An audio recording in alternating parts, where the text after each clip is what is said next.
Hi, everybody. My name is Rob Martinez. I am the CEO and founder of Shipware. I'm based here in San Diego. It's not a fake background. That's the view I get to have every day. So blessed for it.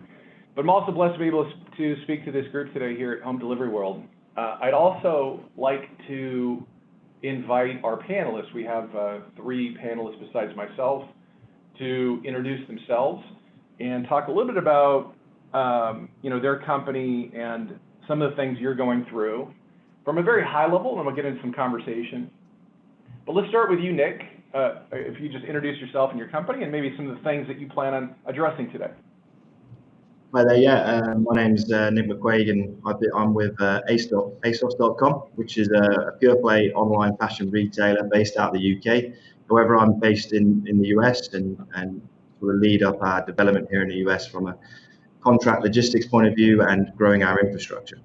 So I'll be looking to address any questions around sort of 3PL logistics contracts and so forth. And quick follow-up question on that. Are you well-versed in global 3PL as well? I know you're based here in Atlanta, but I heard you say that you come from the UK. So yeah, ASOS, we operate in several different countries in Europe and in the UK, and we have around 4 to 5 large 3PL partners that I have experience with as well. Okay, great, awesome. Mark, how about you? I'm Marquis. I'm a vice president of operations at Veronica Beard. We're a women's contemporary fashion brand, mostly in the US, but we do have some international presence as well and growing there. I'm responsible for everything system-oriented, system integrations, things like that, omni-channel. I can lend a lot of insight on, and then additionally, some prior experience regarding international logistics and things like that as well. And Mark, since the conversation today centers around 2 somewhat distinct topics, we've got parcel contracts, which will be, I think, a healthy conversation, given that we're in the midst of peak and shippers are feeling it. We briefly talked with Nick earlier about the stepped up increases that FedEx and UPS are imposing on residential packages and larger packages and so on. But it's also where we want to talk about 3PL. So third-party logistics, third-party warehousing and fulfillment. Are you more expert in one over the other or both? A little bit of both, probably slightly better on the 3PL side. I've dealt with having my own warehouse when I worked at Allison Olivia. We went from a 3PL and developed our own warehouse internally. Lots of challenges there, and there's definitely some cost benefits in going one way versus the other. I don't think there's a right answer. It's just a question of what sacrifices you're willing to make. And then additionally, regarding, contracts and SPS service providers, I can lend some insight there as well. Outstanding, good. And let's go over to you, Steve, if you don't mind introducing yourself. And also, I introduced myself, but I didn't really introduce the company. Maybe you can achieve both in your introduction. Yeah, sounds good. I'm Steve Givens. I'm the Managing Director of 3PL Optimization at Shipware. And Shipware is a technology and consulting firm that specializes in transportation management and optimization and 3PL management and optimization. So me and my team are responsible for helping our clients to improve their 3PL relationships, optimize those relationships, both in terms of cost reduction and service enhancement. And we work with a lot of different size companies, small, mid-sized companies, and some actually very large companies. A lot of the activity that we focus on is North America, and many of our clients are global in nature as well. So we help them deal with all kinds of challenges, both supply chain and fulfillment related, as it relates to their 3PL. And it's a pleasure to be here today, Rob. Yeah, thanks, Steve. Appreciate that. So for those of you who are participating, you're listening, this is a roundtable, so I do plan on moderating and asking questions. However, I want it to be as valuable to you and to make sure you get your questions answered, not just in an open mic Q&A at the end, which I hope we have time to do, but also if you can submit your questions via the chat. Cleo, I know you said you had some basic questions, would love to get some insight into some of those, and I will position those within the conversation and dialogue. But want to make sure that each of you has an opportunity to ask questions, and you'll hear me say that throughout the conversation. I want to start, gentlemen, with the context.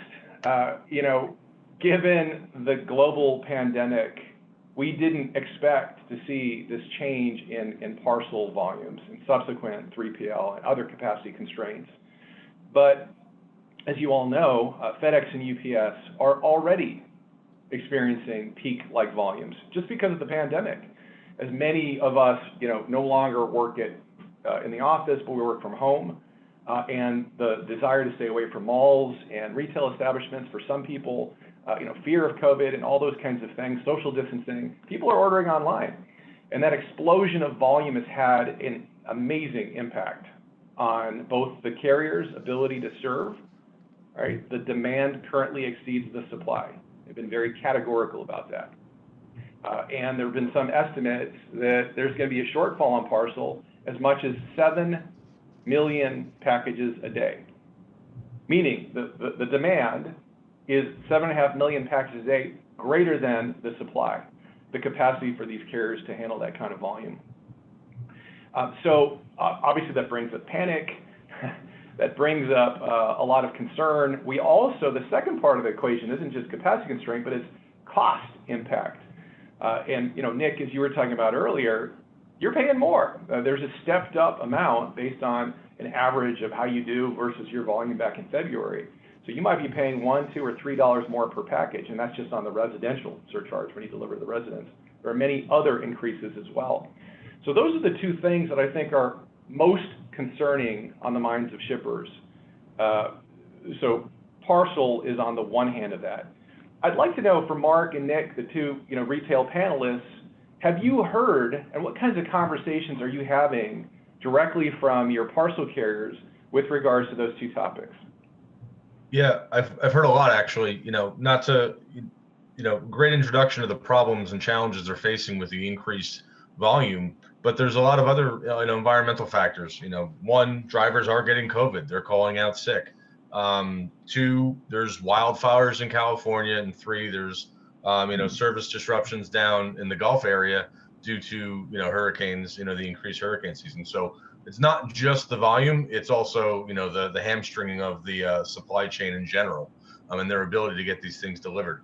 I just received an email from FedEx yesterday, regarding international shipments, and the increase in price there as well. So we import fabrics, from mills in Italy and France that go, whether it's to the US or to a factory in China. That service is being impacted, not in terms of volume as well, but also by cost.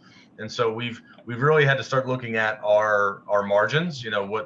What damage was done early on in terms of the impact to our margins. There's nothing we could do. We couldn't calculate for it, but we're definitely taking that into consideration moving forward, putting a lot more on a boat. Not that that's that much cheaper. Those rates have also gone up. So it's just, there's no good answer. And I think we're going to be feeling it for a little while. Nick, same question to you. Yeah, sorry, go ahead.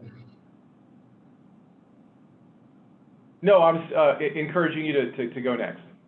Okay, sorry, yeah. So yeah, we're also having conversations not just about peak, but this also runs through to your Christmas cutoffs and the holiday period. So particularly at ASOS, we look at our delivery proposition as one of our key selling points. So we're trying to also tackle how we deliver on time for that all important holiday and not let customers down there. So that is also currently a key consideration for us, just as much as peak really at this point in time.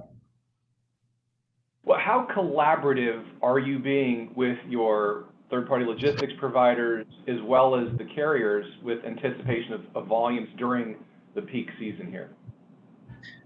So the way we're being collaborative with probably our delivery partners is that we're trying to use our assets in our current warehouse. By what that I mean is we have quite a sophisticated sorting methodology here. So we're looking to try and zone skip. We're looking to try and do the sortation for our partners in their network and deliver upstream. That's some ways that we're trying to be collaborative at this point in time.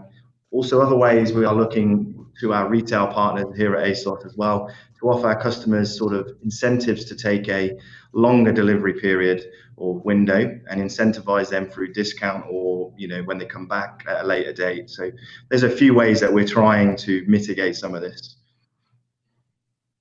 Mark, how about you? Collaboration. Yeah, it's definitely key. We're not quite taking those same steps, but definitely working closely with, our SPS reps to ensure that, we're going to be able to meet deadlines for customers, especially as we get closer to Christmas. They've given me, their assurance that what they've published on their website is what they're going to try and adhere to. But I, needless to say, I'm a bit skeptical to say that they're going to come through 100% with everything that's going on. Well, one of the things that the carriers typically do during the holiday season is to relax their service standards. It might seem like something's on time, but it's just because they moved it from a 2-day transit point to a 3-day transit point. So it's one of the things to be concerned about. What about the concept of caps, volume caps? I know from personal experience that a lot of shippers call me in panic saying, UPS just told me that I normally get 16 trailers a day during the peak holiday season. They can't give me 16.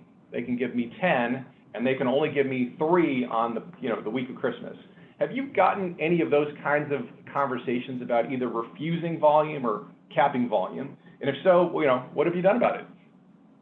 No, I haven't come across that issue yet. And I would probably separate a little bit. I'm primarily a FedEx house, but we do have, reach with UPS as well. I would just start divvying it up as needed. We do utilize a 3PL, so we work closely with them to try and, mitigate any of those problems up front. I wonder if the 3PL mark is having those conversations, right? So I don't know who you're working with. Feel free to share with that or not. But, the largest shippers in the FedEx and UPS network are having conversations. Most of them are collaborative. Hey, let's plan this out. Let's smooth it out. The facilities. Let's, to Nick's point, let's zone scale. Let's avoid some of the bottlenecks. Let's inject directly into hubs. Let's utilize your multiple DC network, right? All those kinds of conversations to avoid some of these constraints.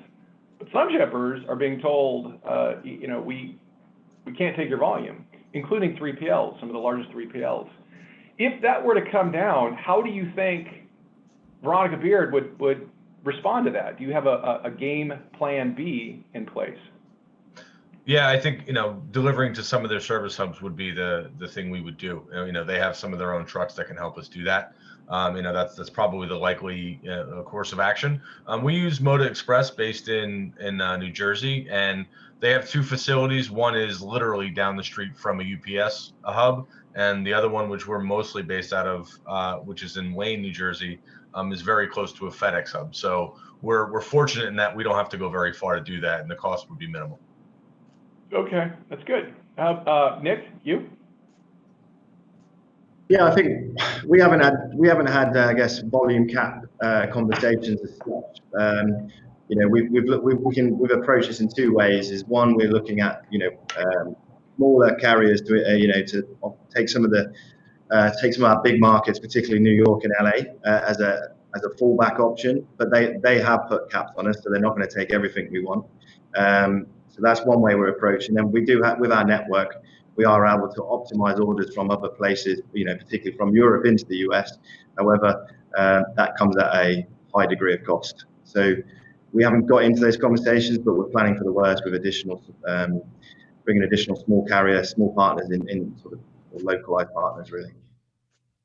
Well, identifying alternatives is a good strategy, but it's also a challenging one. We know from a lot of the regional parcel carriers aren't taking volumes until January. So Lasership, On Track, LSOs being very selective, Speedy, UDS very selective. Postal Service is certainly an alternative, but there are pros and cons to deferring to the Postal Service.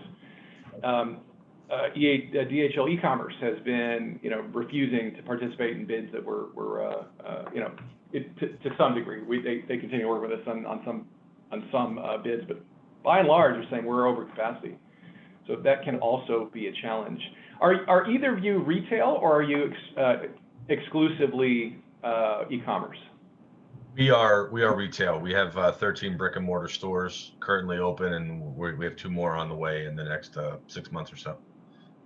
Well, let's stick with you then, Mark, on this next question that comes from Cleo Ibe, I hope I pronounced that correctly, from Cost Plus World Market, who asked this question. Are any of the retailers handling ship from store using last mile providers? And how are they choosing the most optimal service from store to customer? Well, we're not doing the last mile piece of it. We're doing an omni-channel element, and we do have regular pickups at our stores as well as deliveries. So, they kind of just take that, and it's a handful of packages leaving the store. It's not like a whole trailer. So it's pretty much the usual pipeline that it would be. And it helps offset some of the burden that's placed on the warehouse as well. So that's how we're doing it. Will those packages get to where they're supposed to get to, in the SLAs? I'm very skeptical of that. But, we are looking to see if we can develop some close relations with companies that can do, close deliveries in, LA and New York and areas like that, in Houston, Dallas. And Mark, when you say you're skeptical, is that just based on the preliminary research that you've read? Have you heard some horror stories? Is it just, I've seen some horror stories. We've had some problems with FedEx already, and it could just be coincidental. One of our label printers at our warehouse in one of the packing stations was printing out some bad barcodes. And so when FedEx received them, they weren't able to scan them in properly. And as a result, they ended up relabeling everything, a few hundred packages. And the way in which they did that was an absolute nightmare. Goods went to the wrong customers, wholesale orders got delivered to retail customers, e-commerce customers. So definitely a challenge, trying to figure all of that out. It could have just been a fluke thing, but I can't help but think that the increased volume led to a huge oversight in their process. And by the way, I'm hearing a little bit of background noise. I'm not sure which phone it's coming from, but if you're not on mute, thanks, Greg. Looks like that might have been it there. Appreciate you doing that. I'm going to transition to the second part of Cleo's question. If you're transitioning and moving from parcel to a 3PL, how do you control that cost, given the 3PL might have a different set of rates, might be higher, or might be taking a large markup on the transportation piece of it? Mark, you want to take that one first? Happy to do that. I don't, as much as I do trust my 3PL, I also realize that they're in business to make money. I'd rather control that process, plain and simple. But if you're a smaller company and you're not getting the economies of the volume that you would get through your 3PL, a close, candid conversation with them would really be helpful in maybe getting you started in the beginning, and then maybe at some point when the time is right, you can, do your own account when you have the volume and the history behind you, to sort of give you that, the benefit of having your own relationship with the SPS. So I definitely think that there's a merit to working closely with your 3PL and leveraging them to your advantage, but you got to keep your eye on it and figure out when the right time is to pull the trigger on making that change. Nick, same question to you. Yeah, I would agree, Mark. I think with the current situation, I would rather take the destiny into my own hands. I think, if you think about a 3PL, they're going to have several clients that they're also trying to do a balancing act for, with interacting with with the likes of FedEx and UPS. So yeah, for me, I'd take it into my own hands and probably delay a transition from here at this point. Do you find that analysis, is that an easy analysis to compare your rates to what you might be getting from a 3PL? Typically, yeah, we found that in the past, when we transitioned away from using a 3PL, we found that analysis quite straightforward. So appreciate, Cleo, that you asked another question. I'm going to get to that one in just a minute. Steve, I want to weave you into the conversation and talk about 3PLs in a larger context. I know that not everyone on the call is familiar with the 3PL world. Some are. Mark and Nick are two experts. We're going to leverage them for some insight here. But maybe you can just talk in general, 3PL, 4PL, third-party warehousing and fulfillment companies. What's the difference? Yeah, in the old world, 20 years ago, everybody called a 3PL a fulfillment center. And now they're all referred to as 3PLs. And obviously 3PLs provide various services. So, warehousing, fulfillment, LTL, full truckload services, things of that nature. But at the end of the day, 3PLs are really in the warehousing and pick and pack and distribution business. There's a lot of different types of companies out there. There's some that specialize in different vertical markets like fashion and apparel and beauty and cosmetics. There's others that specialize in food product and things of that nature. But it's, a lot of them have a very specific niche. And from the 3PL market has merged this whole 4PL market, which is companies that manage 3PLs. So they're consolidators of business, and they help by, in many cases, creating a level of reporting and dashboard functionality to allow companies to analyze the 3PL's behavior and to leverage multiple locations and multiple 3PLs. And that's a whole new market segment today. But the challenge in working with any 3PL is finding the right provider for your specific needs today and helping you scale that business in the future. So it's really important to find a 3PL that has technological compatibility, good pricing, the physical locations that you need to service your customers, and really understand your market. Well, a couple of scenarios I want to throw your way, Steve. Let's say 3 scenarios. One, there's a listener on today's call that does not have a 3PL, but they feel that they need one for a number of reasons, right? It might be to deal with this capacity constraint issue and leverage someone else's transportation network. It could be expertise. It could be some of those other reasons that you just articulated that someone might want to use a 3PL, right? So they don't have one, but they need one. So I want to know what they do there. That's the first one. I'm going to ask all 3. The second one is they have a 3PL, but they're not happy with them and they want to replace them, which they do. And then the third scenario is they have a 3PL and they're generally happy with them, but they'd like to maximize their contract with that 3PL. And Nick and Mark, I'm going to ask you to tag on some of these things as well, but let's start with you, Steve. Okay, sure. So let's start with the first one. You don't have a 3PL and you need a 3PL, whether you're outsourcing all or part of your in-house operation, or you're launching into a new market, you need a new 3PL, or you're a startup and you're looking for a partner. It's very difficult. Right now, there's almost 1,000 3PLs in North America, and the 3PL market is a high growth market. And so there's all kinds of players entering that market from all kinds of different space. So printers are becoming 3PLs. Transportation companies are becoming 3PLs. Venture capital startup firms are starting 3PLs. And they all have a different amount of expertise and functionality. The Achilles heel in this market is really technology. So some companies do it really well and others not so well. So if you've got to go find a 3PL, it's very difficult. You can't just go, to the internet and say, show me the top 10 3PLs that specialize in my marketplace. So a lot of people do that. They go online and they search for 3PLs, and the ones that market themselves the best tend to do real well in terms of getting leads. But that's not the best way to go about it. So a lot of companies, they talk to their friends, they talk to their business associates, CEOs talk to their YPO organization or, their networking groups. Hey, who do you use? But the challenge there is you really need to find a 3PL that understands your market segment and your business and has the technology and infrastructure to service your business. And so, you can go online, that's challenging. You can talk to your, business colleagues and associates, and that's also challenging.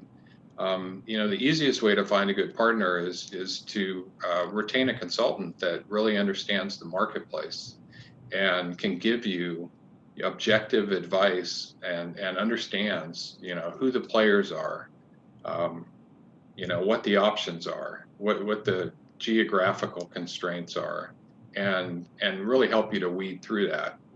Every 3PL prices their services differently. Every 3PL goes to market differently, and every 3PL has a sweet spot. So it's really important to kind of cut through that and try to find the best solution for your needs. And a lot of times, the easiest way to do that is to, find a partner like Shipware that can help you understand the market. Got it. Well, I'm going to just transition over to Mark and Nick real quick. Same topic, and Steve, I'll get back to the other two questions in a second. But how did you go about finding your current 3PL partners? Yeah, for me, it was more of I've been in the industry for long enough. You hear who does it good and who doesn't, and then you kind of go from there. Being an apparel retailer, and wholesaler, we're really relying upon a 3PL being able to service our customers' needs.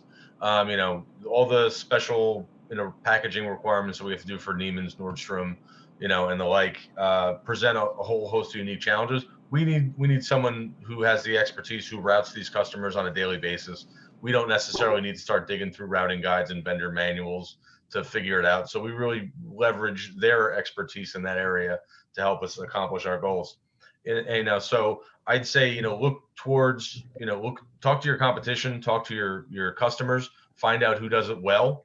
And then, I've been fortunate in the fashion industry, we keep in touch with each other. It's a pretty small segment of people. And we're friendly with our competition and and other vendors, and you find out the good ones and the bad ones and find out what works. I think the thing I would add to that is you need to find the right size 3PL for your business. You don't want to be a big fish in a small pond, and you do not want to be a small fish in a big pond. You need to find someone who's really in that sweet spot for you, because they're going to honor your business as something that's critical to their functioning. And they need to be able to be in a position to handle the volume that you're going to give them. And either one of those two scenarios doesn't work, it's definitely a challenge. Mark, staying on that same topic, and I won't put you on the spot because your 3PL might be listening or listen to the recorded version, but how often are you checking in to make sure they're meeting SLAs and they're providing you every week? Every week. Tell us a little bit more about that evaluation process. So for starters, we have, my team works with them daily to route shipments and get everything going and make sure it's going out. But we do have weekly calls as a group, with the technology person as needed, with the owner as needed, to address concerns. We've outgrown one facility in Secaucus. They built a completely new facility. We're one of their larger customers, and they value our business. And he's like, I can't service you if we stay in this building. We're going to need to move you. And so we work together to develop that facility, improve, and put in the foundation for us to grow further, because that's kind of been our constraint there. And we've been able to do that with them. And I think the biggest challenge is, COVID happened, and we've had some challenges getting more people to show up at the warehouse. But beyond that, it's critical to have those communications regularly. If you're not doing it, if you're not thinking about them, they're not thinking about you, and things are likely to fall through the cracks. So the more you communicate with them, the better. So if they're building a facility and they're collaborating with you on planning around that, and then you obviously are one of their larger customers, that's great. Not everybody has that level of experience. I also wonder about the big fish, small pond concept, right? You sound like you're a pretty big fish in that world. In that scenario, like we're not the only. There's other customers that are our size, and they have a few around that volume. Yeah. So we fit in that sweet spot. He takes us very seriously. And when I ask for something, he's more than willing to accommodate us, provided it makes sense for him. Obviously he's in business to make money too. We can't he can't be losing money just to have us as a customer. I need to be cognizant of that also. That makes sense. But yeah, I've been in situations where we've had a decent business in the East Coast. We were moving to the West Coast and out to fulfill operations in Canada and in Norway. And this is a prior life, but in that scenario, the 3PL, we were this big for their business in Europe. Couldn't care less about anything we were doing. Couldn't get them to respond to anything. And, they eventually did it, but it took so much time, effort, and energy, wasn't worth the relationship. We eventually had to switch. And so just be aware of that you make sure you're holding them to their SLAs. If they're not, then, they're not helping you if they're not doing that. Excellent feedback. Thanks, Mark. Nick, how did ASOS go about in identifying those 5 different partners that you have? Yeah, so we've done it a number of ways. Probably earlier on in, ASOS is 20 years old, so it's quite young. I think initially we have used partners or consultants in previous selection processes, which we've found to be very useful, particularly in geographies where we don't have as much experience. So we did use a consultant to support our location strategy and selection here within the US, so that helped. And also, again, what to echo Mark is really we all have an extensive network, and using that network to understand who the good ones and the bad ones are. And what I would say is, one 3PL in one geography is not always the same in another. We looked at our partners from the UK, and they weren't as strong in the US as our current partner, which is DHL Supply Chain. So each market takes a different approach, really. And if you're not familiar with it, I would definitely be looking for additional support or external support. Yeah. So I got a sense from Mark that he's very happy with his current provider. Yes, am I? Yeah, no, they're really good. I mean, Yep. I've had the good fortune of working with a few different 3PLs, and these guys are among one of the better ones for sure. And Nick, what's your level of satisfaction with your various partners? Yeah, I think we have a great satisfaction. If I talk about our partners in the US, we've had a relationship now for about 3 years, and they've set up a running facility for us, and we're really happy and performing well. And we've got all confidence going into peak, partnering with them. So, and likewise in our European and UK facility as well. So I think 3PL selection is one of the most important things a business has to do, or in logistics. These guys are an extension of your brand, and they can make you competitive, or they can make you very uncompetitive. So it's of strategic importance to pick the right provider. Totally agree. And, in working with so many shippers, I hear one of two camps. I hear folks like you that are relatively happy and satisfied, and then we hear the opposite. We get calls, how do we displace this? And it's very expensive and hard to do that, right? To displace a partner, moving inventory and so on. There might be contractual obligations, and of course the disruption in the operation. So Steve, back to you then. So we got a couple of folks on the panel who are super happy. What about those folks who aren't happy? What should they be doing? And then number two, for those that are happy, what are some recommendations you might have to provide incremental value and make them even happier in these contract relationships with 3PLs? Yeah, sounds good. Well, the first part of that, if you're not happy with your 3PL, the most important thing to do is identify why you're not happy, right? What are the issues that are driving the frustration or the unhappiness? And what's the root cause of those issues, right? So it's easy to say, my packages aren't going out on time, or they're going out incorrectly. But really, what's the root cause? I mean, do they have insufficient capacity to meet the needs? Do they have quality control issues in the warehouse? What are the issues? And to really identify what those challenges are, it's really important to have established service level agreements, SLAs, like Mark was saying, and be able to monitor those SLAs. And a lot of times SLAs are in place, but the 3PL doesn't report against them, or the reporting is inadequate to determine if they're meeting their SLAs. But the challenge is, if you're unhappy with your 3PL, if you've got challenges, you really need to determine right off the bat, are these, just issues that can be resolved? Or are they insurmountable issues that are going to prevent the 3PL from being successful long term? If they're things that can be resolved, the easiest course of action and the most cost effective is to work with your 3PL as a partner to resolve any outstanding issues.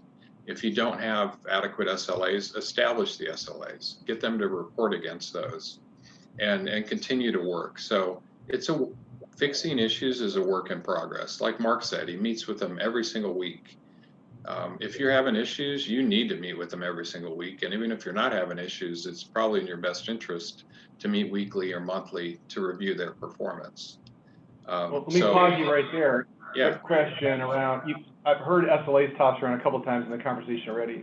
What are some of the key service level agreements that you would recommend? Let's keep it with you, Steve, and then maybe move it over to Nick and Mark to supplement whatever advisement you deliver here.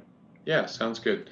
So, the most common SLAs that are really important to most businesses are dock to stock. So receiving to inventory availability to ship to your client. right? Order turn times. Typically, if the orders are received by a certain time during the day, they're going to ship the same day or the next day, depending on the SLA. Order accuracy. So are those orders going out correctly? You know, returns and return processing times, things of that nature. Usually anything that impacts the customer experience and can negatively affect that customer experience, there's an SLA tied to. I understand how a user of 3PL services can ask for something and measure, performance if they have the right reporting metrics. But how do you establish what the right SLA percentage is? Inventory accuracy. Nobody's perfect. What's the most appropriate SLA? How do you do that? Well, I can tell you, I'm sure Mark knows really well, and I'm sure Nick does as well, because they've been in the industry for some time and they know what's important to their business. Obviously, there's some industry standards. It's really hard to figure out what those are. But, us being experts in the business have a pretty good handle on what normal SLAs are. But I can tell you that the margin for error in most of these areas is less than 1%. So it's 99 point something is a good starting point. And if the 3PL is not willing to commit to 99 point something, then that's a big red flag right off the bat. So I don't know, Nick and Mark, what do you guys see as your SLAs that are super important to your business? Yeah, I could go. So yeah, I mean, a lot of the, I think coming back to, these SLAs need to be established up in part of your RFP process and going out to 3PL. I think that's an important thing. A lot of the time where I've seen 3PL contracts, people are unhappy is that they've not done the effort up front to establish this in the RFP and or scope out the services correctly. So I think that piece is so important. And also just think about whether you want to be sort of an open or closed transactional book account as well is some advice I would give. But in terms of SLAs, it absolutely needs to be aligned to your business goals and your customer experience. Most of our SLAs are probably within 0.25%. We very, very tight. And what I would say is, you can push them further, but you're likely to also incur a cost yourself to achieve those. So you have to look at them with a bit of balance as well. I think 100% on particularly on certain items such as what we call unable to ship or misshipping is achievable, but that means you need to invest also yourself in the 3PL with labor. So anywhere between 0.5% to 0.25% is where we put a lot of our SLAs with 3PLs. Yeah, I agree a lot with what Nick said. Just to take a step back, a few things. If you're unhappy with your 3PL and the level of service that they're able to provide to you, having those close communications is important, but one of the things you need to do is ask them what you're doing wrong, what you need to do to help them service you better. There's certain things when I got to Veronica Beard that, we were hamstringing ourselves a little bit. And, we kind of had to look at some internal processes and say, these aren't actually helping us, they're hurting us. I wanted to make it so that whenever they got a pick ticket, they were off and running and that goes, and there's no ifs, ands, or buts. So that's an important thing to do, a little bit of self-analysis as well when you're not happy with your 3PL, because chances are, you may not be the main culprit, but there's something you can do to help that. But regarding SLAs, it depends on the service levels, everything from whether it's a shipment for an e-commerce customer versus a wholesale customer. And, having a good partner in the business who's done it will come to the table with those SLAs sort of pre-drafted in their contract. And you'll, obviously that's the time to negotiate them to, sort of meet your business needs, focus more on e-com versus wholesale or vice versa, whatever your business model is and wherever your growth trajectory is. Inventory accuracy is crucial. In the SLA, I mean, at our price points, things are, easily $1,000 a piece. You don't want to make sure that those are accounted for and going to the right customer at all times. To take those shipments and have them get lost is a real problem. So, very important. Mark, you mentioned the word negotiate. And so I want to move in a little bit, part of the title of today's roundtable is maximizing contracts for both parcel as well as 3PL. Since we're on the 3PL topic, I'm wondering if you and Nick can share some insight on some of the top things that you look for and how you approach your negotiations and procurement and how often you do it. Kinds of clues can you give today's audience that can help them do a better job with 3PL procurement? Yeah, the one thing I like to do is, if you're going to give an SLA, what's the penalty when you don't uphold to it? And that's really the challenge. If there's no teeth in some of these things, saying you're going to get it done in 48 hours means absolutely nothing. So, in the scenario of my e-commerce, I've put it on, and this is an area where, my 3PL can slip sometimes. I've put it on them where if you don't get it out within the 24 hours that you say you're going to, then you're going to pay to increase the service level. I don't care if it's ground, you're shipping it overnight. Because I don't want my customer to be impacted by your shortcomings. So having some teeth to kind of dig into it, and you need to also, be aware of what's important to you. Give where you need to give, and where it doesn't matter, and be a little bit more firm in the areas that does matter. Whether it's the price per unit in storage, if you tend to stock a lot of inventory, that's obviously where you want to focus your efforts and try and whittle down the cost, because that's a reoccurring month over month. Maybe you give a little bit on the inbound and outbound, a few cents there, but the storage is the thing for you. So focus on where how your business is trending and what your needs are, and then attack those specific areas. It'll be worth it in the long run. Mark, that's awesome insight. And before I transition over to you, Nick, just a quick follow-up question: how often do you improve that contract you have in place with your 3PL? We do. I try to keep it to 2 years. I don't like, they don't like 1 year. I don't like 3 years.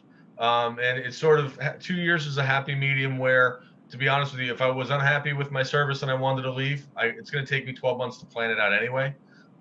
So it's sort of a good spot to be in, where you can, if things aren't going in the right direction, you have time to course correct and find a new partner. Very valuable. Nick, how about you? Same question. Yeah, so I guess there's sort of 4 things we look at sort of maximizing, our 3PL contracts. I guess firstly, we like to put in there sort of not only just the stick but the carrot. So we have like on bonuses on SLAs. So if they overachieve or hit them for a certain period of time, or particularly you can pay higher bonuses around peak to incentivize them further. That is one way that we maximize value from our 3PLs. Secondly, we like to use what we call profit share, particularly around continuous improvement.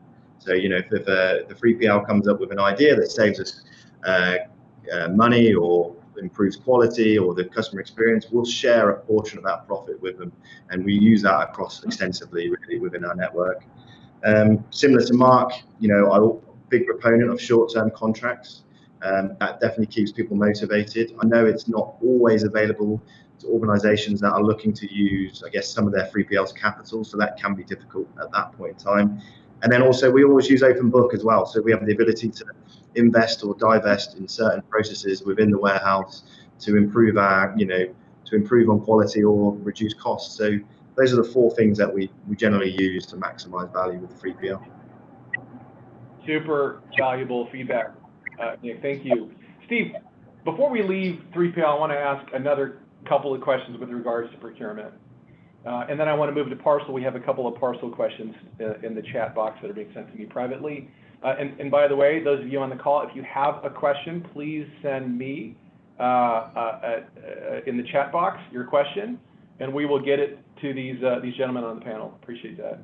Steve, last question on 3PL contracts. What are the most common mistakes that you see when folks are negotiating contracts with a 3PL provider? Yeah, it depends on the level of sophistication of the buyer. But really what's most important is focusing on the areas that are going to deliver the most benefit for you and your company. Whether that's, rather than talking cost, I always talk about value, right? It's not all a cost play, it's a value play. And like Nick was saying, there's ways to add value to the relationship. So when you're looking at contracts, I think the biggest mistake that folks make is they over negotiate things that don't mean as much, areas that don't make as much of an impact. It's really important to focus in on the areas that are going to deliver the most impact.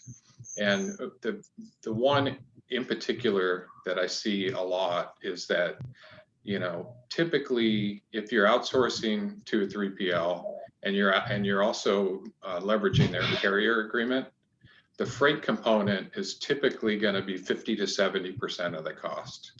And so a lot of times companies will go in and evaluate 3PLs without really understanding what the freight costs are. They might get a rate card, or they might, get, do some sample orders and get some pricing, but they really don't understand. Well, hang on real quick, Steve. I'm sorry. Yeah, thanks, Brett. Your mic was having some background, and Robert, yours might be as well. Thanks so much. Go ahead, Steve. So they might understand what the basic freight costs are, the discounts are, but they don't understand a lot of times what the discounts are off the accessorials or what the DIM divisor is. And those have a big impact in your overall cost on the transportation side. So it's really important when you're looking at these contracts to understand all the costs associated with the support services, not only the pick and pack and warehousing, but the transportation costs. So it's really important to look at everything. And then the other thing is, we've talked quite a bit about this, is SLAs, right? So as Nick mentioned, it's really important to have SLAs upfront in your RFP and establish the SLA baseline right up front. So that's a lot of times, what I would say is, buyers that maybe aren't as sophisticated as our panelists today don't know exactly what SLAs or what industry standard is for those, and so they don't negotiate those up front, and then they end up dealing with issues on the back end. So those are the most common issues. Well, let's. You started talking about some of the transportation issues. You mentioned some of the big ones, DIMs, dimensional pricing, a minimum charge pricing, accessorials, all those kinds of things. So let's transition to the small parcel folks. Mark, you mentioned FedEx. Are you responsible for negotiating that contract with FedEx? Does that mostly fall on your shoulders? Yes, I mean, it falls in my world. We're actually part of a group called Core Trust, which is like an aggregator. They actually negotiate on our behalf, and we get the added benefit of their economies of volume.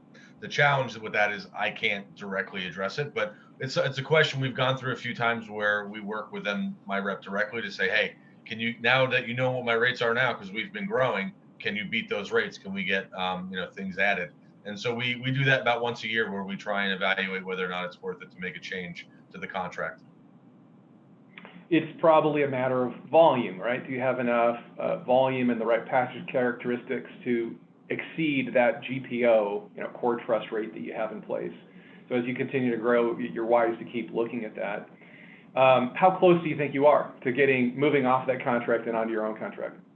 We're getting close. I mean, I definitely, like I said, if our business wasn't impacted at all by COVID, we definitely would be, I think, either moving to a different small parcel carrier or renegotiating with FedEx for sure. Nick, I know that most of your experience is on the 3PL side, but do you also have responsibilities for negotiating small parcel agreements with companies like DHL, FedEx, UPS? Yeah, so I will be involved heavily in that. We have, because ASOS, we ship to over 200 countries around the world. So we have probably around 30 to 50 carriers that we work with. So we have a dedicated central team, procurement team, that mainly deal with the carrier negotiation, which is quite nice. They're very experienced. Obviously, not everybody has the ability to do that, but so they manage most of that for us. What I would say right now, it's very difficult. It's very much a seller's market, as we much know. So where we're looking at contracts constantly, what we're mostly focusing on is pulling out those services, but really the ones pulling out our express and our ND or our overnight services, and looking at where we can put those or how we can renegotiate those. Really is what we're focusing on mainly at the moment. But again, we tend to keep very short-term parcel contracts for those reasons. Okay. And Steve, maybe you and I can collaborate a little bit on the parcel side of it, given that Mark's using a GPO and Nick is having his 3PLs manage most of the transportation piece of it, from what you just shared. So the first thing I would say, if you're concerned about your parcel contracts, or maybe said another way, what are some of the things that Shipware does? What are some of the first things we look at? We think there's some significant value in looking and understanding your contract. Start with your contract. So what we've learned, having done this for 20 years, that a lot of shippers just don't really understand the nuances of their FedEx or UPS agreement. There's a lot of moving parts. There's discounts that can change week to week based upon volumes. There's minimum charges. There's dimensional pricing. There's accessorial charges or surcharges that can now account for 30, 35% of your overall bill. And during peak season, maybe more than that. There's annual rate increases and so on. So, we think it's really important that shippers, one, get an education on what the contract components are, what are those major cost components, and have that as a basis before they even talk about negotiations. Otherwise, you're going into negotiation unarmed. The other side of the negotiation table will have a huge advantage over you. The second thing we really encourage shippers to do is a comprehensive analysis. Take your invoice data you can pull right off of the carrier website and pivot that a number of ways to understand important things like how many of your packages are brushing up against minimum charges. There's a floor to pricing. It's called your minimum charge. It's not just ground. All of your services have minimums. So how much of your discount are you ceding? Are you giving up because those packages are hitting minimum charges? It's important to know. Dimensional impact. How many packages are being dimmed, and what is your dim factor? Are you at a 194, a 166, a 139, a 300, a 999? What's your dim factor?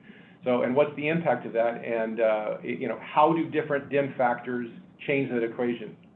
Do you have a cubic inch exception? Maybe only packages over a certain threshold dimensionalize as a negotiated outcome. So in the olden days, right, there was a 5184 3 cubic foot dim exception, and only packages that exceeded that dim would dimensionalize. Anything under the 3 cubic foot would not. Then they moved that to 1728 for air services only, and then that went away as well. Well, some of those contracts are still available, but you won't know unless you analyze the data and understand the dim impact, and you can model different scenarios. Same thing with accessorials. What are those that are most plaguing you? Which accessorials and why, and what discounts do you have there? And do you have relative benchmarks for all these things? Do you understand what the rest of the marketplace is paying? Do you know what other shippers of similar size and package characteristic are getting in terms of discounts, accessorial concessions, rebates, minimum charges, dim exceptions? All those kinds of things are very, very important. The other thing is I find that a lot of shippers really lack the ability to gain leverage. So Mark, with your 3PL, they're building facilities around you. You got a lot of leverage with those folks. You're meeting with them weekly. You're telling them, here, I want to move the SLA up to this number, and they're doing their best to achieve that, right? And you're having very collaborative conversations.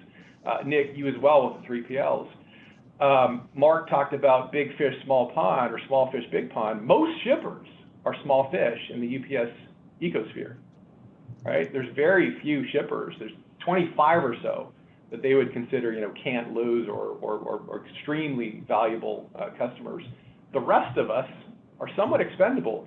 And a lot of shippers have gotten that call that they are expendable. Look, we're going to raise your rate significantly, or we're going to cap your volumes, or we're going to refuse your volumes. Those conversations are taking place today. So how do you gain leverage? It's the other thing that we really instruct shippers on. So I think it's important, to understand, Mark, you talked about collaboration and understanding your own internal affairs and how that can spike.